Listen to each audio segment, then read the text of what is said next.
Hello, friends. I know that I don't need to overemphasize something that is too obvious to all of you as it is to me, that human communication is something very essential for whatever human interaction that there may be. Sometimes it may be from one person to another, from one individual to a whole group. It happens in various fashions, as we well know.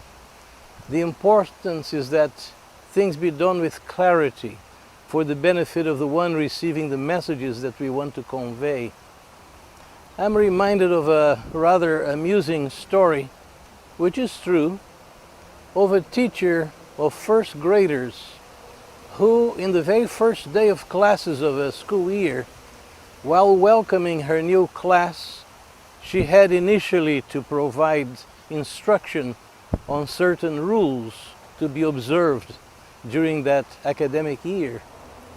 So among all of those rules that she wanted to convey to her children, she said, if any of you needs to go to the bathroom, please just raise your hand. And that was a little strange for the little boy, who raised his hand not because he needed to go to a restroom, but to inquire of her. And his question was simply, how will that help? In other words, how can I be helped if I need to go to the restroom by raising my hand? Obviously, it gave her the opportunity of providing the full explanation of what she meant. And this is something that needs to occur with adults as well. Many times we say something that is so clear to us, but it can be totally unclear to the one receiving our message. I am also reminded of another story, which I believe to be fictitious rather than real, but it illustrates the point. It had to do with a couple that were facing some difficulties in their marital relationship. It was nothing grave, nothing that had reached the point of no return, but wise as they were, they wanted quickly to seek the aid of a professional counselor. So the appointment was made on a certain Saturday, and at the right time they found themselves in the office of that mental care provider, that counselor that was very helpful to them.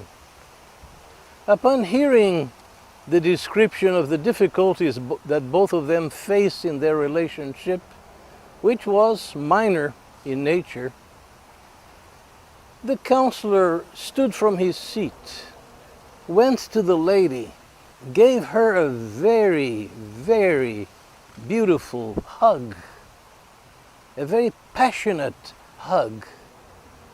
And while he was doing that, he simply looked at the husband and said, see this? That is what your wife needs every single day of the week.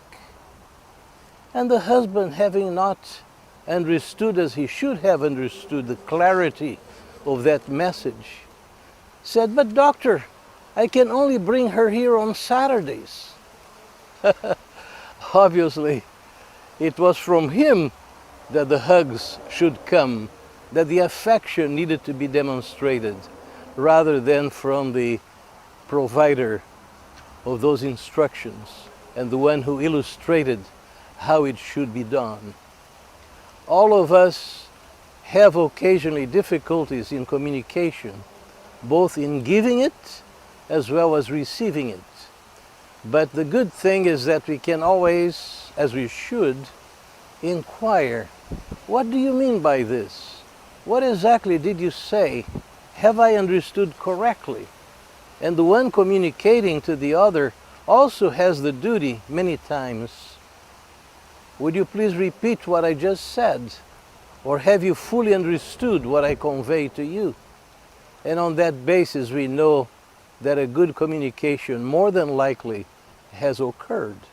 And to the extent that the message has been received as it was given, we can expect good things to happen, be that in a relationship or in the action that is being required by the one conveying that message. Take to heart, do your best, and know that for any bad communication, there are always corrective measures, which should be the things to which you turn next in order to continue living the full and beautiful life that God grants to all of us in this earth. Bye-bye.